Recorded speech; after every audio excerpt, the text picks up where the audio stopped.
प्रधानमंत्री नरेंद्र मोदी ने सोमवार को लोकसभा में कांग्रेस और विपक्ष पर चुन चुनकर हमले किए। पीएम ने 2024 के चुनावी मुद्दे भी तय कर दिए और बीजेपी की मुहिम को भी रफ्तार दे दी। पीएम मोदी ने पहली बार खुलकर संसद में जीत का टारगेट भी फिक्स कर दिया है। 5 साल पहले जब 2019 का चुनाव जीता था तो सबसे पहले जम्मू कश्मीर से अनुच्छेद 370 खत्म करके अपना सबसे पुराना वादा पूरा किया था। अब 2024 के चुनाव में जाने से पहले पीएम मोदी ने संसद से जीत का लक्ष्य भी 370 रखा है। पीएम ने कहा, अगले आने वाले चुनाव में बीजेपी 370 और एनडीए 400 से ज्यादा सीटें जीत कर आएगी और तीसरी बार केंद्र में सरकार बनाएगी। पीएम के इस टारगेट के बाद चर्चाएं होने लगी, क्या यह सिर्फ एक चुनावी नारा है या फिर वाकई बीजेपी के पास इस बार 400 पार पाने का कोई ब्लूप्रिंट है। बता दें कि सोमवार को राष्ट्रपति द्रौपदी मुर्मू के अभिभाषण के धन्यवाद प्रस्ताव पर पीएम मोदी ने चर्चा का जवाब दिया। पीएम ने अपने 1 घंटे 40 मिनट लंबे भाषण में कई मुद्दों पर कांग्रेस पर तीखा हमला बोला है और देश में कमजोर विपक्ष के लिए कांग्रेस को जिम्मेदार ठहराया है। पीएम मोदी राष्ट्रपति के अभिभाषण में अल्पसंख्यकों के लिए कुछ नहीं होने के दावे पर विपक्ष से यह भी पूछ लिया कि कब तक विभाजन के बारे में सोचते रहोगे। मैं देख रहा हूँ बहुत लोग चुनाव लड़ने का हौसला भी खो चुके हैं। मैंने सुना है कि बहुत लोग पिछली बार भी सीट बदले, इस बार भी सीट बदलने के फिराक में है। एक ही प्रोडक्ट बार बार लॉन्च करने के चक्कर में कांग्रेस की दुकान में ताला लगने की नौबत आ गई है। सबसे पहले जानिए पीएम मोदी ने जीत के टारगेट पर क्या कहा। पीएम मोदी ने कहा, हमारी सरकार का तीसरा कार्यकाल भी बहुत दूर नहीं है। ज्यादा से ज्यादा 100 से 125 दिन बाकी है। पूरा देश कह रहा है अब की बार मोदी सरकार। मैं आमतौर पर आंकड़ों के चक्कर में नहीं पड़ता हूं, लेकिन मैं देख रहा हूं कि देश का मिजाज एनडीए को 400 पार करा कर रहेगा और बीजेपी को 370 सीटें अवश्य देगा। हमारा तीसरा कार्यकाल भी अगले 1000 सालों के लिए मजबूत नींव रखने का काम करेगा। पीएम मोदी ने विपक्ष पर तंज कसा और कहा, विपक्ष ने जो संकल्प लिया है मैं उसकी सराहना करता हूँ। इससे मेरा और देश का विश्वास पक्का हो गया है कि विपक्ष ने लंबे समय तक विपक्ष में ही रहने का संकल्प लिया है। अब कई दशकों तक जैसे सत्ता पक्ष में बैठे थे वैसे ही कई दशकों तक अब विपक्ष में बैठने का अपना संकल्प जनता जनार्दन पूरा जरूर करेगी। आप लोग जिस प्रकार से इन दिनों मेहनत कर रहे हैं, मैं पक्का मानता हूं कि जनता जनार्दन आपको जरूर आशीर्वाद देगी और आप जिस ऊंचाई पर हैं उससे भी अधिक ऊंचाई पर जरूर पहुंचेंगे और अगले चुनाव में दर्शक दीर्घा में दिखेंगे। 400 पार की गारंटी क्या है? जानकार कहते हैं कि प्रधानमंत्री ने जो संसद में कहा वो पहली बार बोला है। उन्होंने पहली बार बीजेपी का लोकसभा चुनाव में सीट का नंबर बता दिया है, एनडीए की सीटों का लक्ष्य बता दिया है। पीएम ने यह भी बता दिया कि सिर्फ 100 दिन बाद कितनी सीटों से जीतने की गारंटी बीजेपी ने तय कर ली है। इसके पीछे कुछ वजह भी है। 400 बार वाली गारंटी का गणित क्या है, आइए जानते हैं। क्या है बीजेपी का कैलकुलेशन? बीजेपी ने 2019 के लोकसभा चुनाव में 303 सीटें जीती थी, जबकि बीजेपी के सहयोगी दलों ने 50 सीटों पर जीत हासिल की थी। इसलिए 370 का नंबर फिक्स करके 67 और सीटें जीतने की तैयारी की गई है। ये सीटें बीजेपी को कहां से और कैसे मिलेगी? सवाल यह भी है कि आखिर प्रधानमंत्री ने बीजेपी के लिए 370 सीटों का कैलकुलेशन कैसे किया? 2019 में बीजेपी 436 सीटों पर चुनाव लड़ी थी, 303 सीटों पर जीत मिली थी, 133 सीटों पर चुनाव हार गई थी। इस बार क्या और ज्यादा सीटों पर बीजेपी चुनाव लड़ने जा रही है? क्या एनडीए के लिए 400 पार की बात के पीछे भविष्य में और साथी दलों को जोड़ने की खबर छिपी हुई है? बीजेपी का फोकस नॉर्थ के साथ साथ साउथ पर भी है, क्योंकि नॉर्थ के ज्यादातर राज्यों में बीजेपी का ही दबदबा है। इसलिए सिर्फ कमजोर या हारने वाली सीटों पर ही फोकस किया जा रहा है ताकि पार्टी वहां भी जीत हासिल कर सके। आखिर पीएम के 400 सीट जीतने के लक्ष्य का आधार क्या है?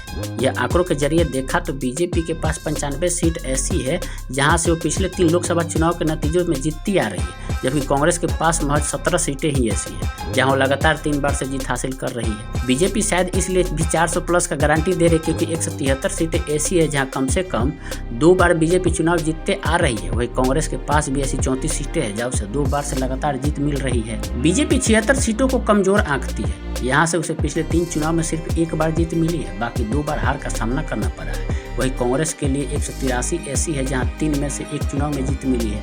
पिछले 3 चुनाव में 199 सीटें ऐसी है जहां बीजेपी कभी नहीं जीती है। वही कांग्रेस के लिए 309 सीटें ऐसी है जहां उसे कभी भी जीत नहीं मिली है। बीजेपी की कोशिश है कि नॉर्थ समेत अन्य राज्यों में अपने पुराने प्रदर्शन को दोहराया जाए। जिन राज्यों और सीटों पर वो जीतते आ रही है वहां प्रदर्शन बरकरार रखा जाए। इसके साथ ही जिन 89 सीटों पर कमजोर हैं उन्हें चिन्हित किया गया है, वहां भी ज़्यादा से ज़्यादा सीटें जीतने का प्रयास किया जाए। यही वजह है कि पार्टी किसी तरह का रिस्क लेने के मूड में नहीं है। एनडीए में सहयोगी दलों की संख्या बढ़ाई जा रही है ताकि विपक्षी दलों खासतौर पर क्षेत्रीय दलों को भी किसी तरह से बढ़त हासिल ना हो सके। बीजेपी की रणनीतियों की ही हिस्सा है कि नॉर्थ ईस्ट से साउथ तक में बढ़त बनाने की तैयारी की जा रही है। बिहार में जदयू को एनडीए में शामिल करके इंडिया ब्लॉक को बड़ा झटका दिया है। कर्नाटक में देवगौड़ा की पार्टी जेडीएस के साथ गठबंधन किया है ताकि लिंगायत के साथ अन्य समुदायों तक सीधी पहुंच बनाई जा सके। अंतरिम बजट में लक्षद्वीप को लेकर बड़ी सौगात देकर संदेश दिया है। केरल और तमिलनाडु में भी बीजेपी सक्रिय है। कर्नाटक, आंध्र प्रदेश, पुडुचेरी और लक्षद्वीप में भी बीजेपी नेताओं को मैदान में उतारा गया है। यहाँ लोकसभा चुनाव का प्रभारी बनाकर भेजा गया है। एमपी के पूर्व सीएम और वरिष्ठ नेता शिवराज सिंह चौहान से लेकर अन्य दिग्गजों को साउथ के राज्यों में भेजा जा रहा है और संगठन को मजबूत करने का लक्ष्य दिया जा रहा है। इसके साथ ही अलायंस को लेकर भी बीजेपी सक्रिय है। आंध्र प्रदेश में पवन कल्याण का साथ लिया जा रहा है। अंदरूनी सूत्र बताते हैं कि टीडीपी को भी एनडीए के साथ लाने के लिए बातचीत का चैनल खुला रखा गया है। दिसंबर 2023 के विधानसभा चुनाव में बीजेपी ने हिंदी पट्टी के 3 राज्यों में बम्पर जीत हासिल की है। यहाँ 2 राज्यों में कांग्रेस को सरकार गंवानी पड़ी है। बीजेपी के लिए बूस्टर माना जा रहा है। बीजेपी ने मध्य प्रदेश में 29 में से 28 सीटें जीती थी। राजस्थान में सभी 25 सीटें जीती थी, जबकि छत्तीसगढ़ में 11 में से 9 सीट पर जीत हासिल की थी। देश में राम मंदिर उद्घाटन के बाद बीजेपी अपने पक्ष में माहौल बनाने की कोशिश कर रही है। इन प्रयासों में काफी हद तक सफल होते भी दिख रही है। बीजेपी के साथ साथ खुद पीएम मोदी भी मिशन साउथ पर काम कर रहे हैं। पीएम ने हाल ही में पहले लक्षद्वीप फिर केरल का दौरा किया था। वहाँ विकास परियोजनाओं की सौगात दी थी। राम मंदिर उद्घाटन से पहले पीएम तमिलनाडु के दौरे पर गए और मंदिरों में जाकर दर्शन किए।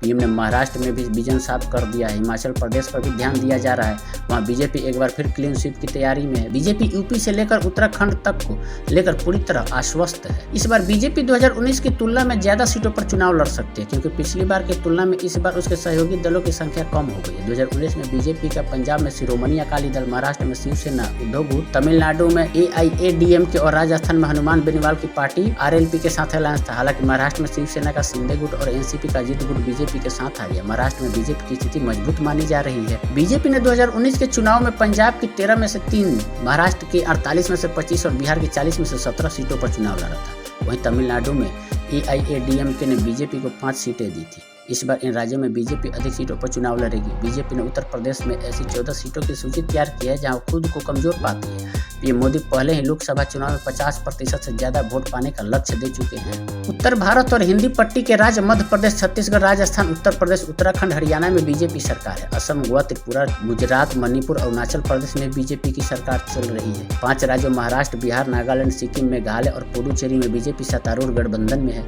उत्तर भारत की 193 सीटों में से बीजेपी का 177 सीटों पर कब्जा है। यहाँ पार्टी ने उन सीटों को चिन्हित किया है जहां से उसे हार मिल रही है। यह पिछला चुनाव कम मार्जिन से जीता था। बीजेपी के सामने हिमाचल, झारखंड में भी प्रदर्शन दोहराने की चुनौती है। झारखंड में बीजेपी विपक्ष में है और JMM गठबंधन की सरकार है। हालांकि 2019 में बीजेपी ने झारखंड में 14 में से 11 सीटें जीती थी। हिमाचल में भी कांग्रेस की सरकार और बीजेपी ने 2019 के चुनाव में 4 सीटें जीती थी। 2019 में बीजेपी ने कई राज्यों की सभी लोकसभा सीटें जीती। इनमें गुजरात की सभी 26, हरियाणा की 10, हिमाचल की 4, उत्तराखंड की 5, दिल्ली की 7 सीटें जीती थी। राजस्थान के 25 में से 24 सीटों पर जीत मिली।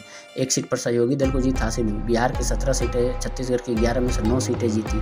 जम्मू कश्मीर की 6 में से 3 सीटें जीती। झारखंड की 14 में से 11 सीटें, मध्य प्रदेश की 29 में से 28 सीटें, महाराष्ट्र की 48 में से 23 सीटें, उड़ीसा की 21 में से 8 सीटें, यूपी की 80 में से 62 सीटें, पश्चिम बंगाल में 42 में से 18 सीटें पर बीजेपी को जीत मिली थी। नॉर्थ ईस्ट में त्रिपुरा की दोनों सीटों पर बीजेपी का कब्जा है। अरुणाचल प्रदेश की दोनों सीटों पर भी बीजेपी के ही सांसद हैं। आंकड़ों को देखने के बाद साफ जाहिर है कि बीजेपी उत्तर भारत के कई राज्यों में सैचुरेशन पर पहुंच चुकी है। इस संभावना से इनकार नहीं किया जा सकता कि लोकसभा चुनाव के दरमियान उत्तर भारत के कुछ राज्यों में बीजेपी की सीटें कम हो सकती हैं। ऐसे में उस नुकसान की भरपाई सिर्फ दक्षिण भारत के राज्यों से ही हो सकती है। 2019 के लोकसभा चुनाव में इन राज्यों में बीजेपी का प्रदर्शन काफी खराब रहा था। आंध्र प्रदेश की 25 सीटों में से YSRCP के खाते में 22 सीटें आई थी, जबकि 3 सीटों पर टीडीपी का कब्जा रहा था। बीजेपी का खाता भी नहीं खुल सका था। केरल में बीजेपी शून्य पर ही रही थी, लेकिन इस बार चुनाव से पहले केरल में सामाजिक समीकरणों को दुरुस्त किया जा रहा है। वहाँ बीजेपी क्रिश्चियन अल्पसंख्यकों पर फोकस कर रही है।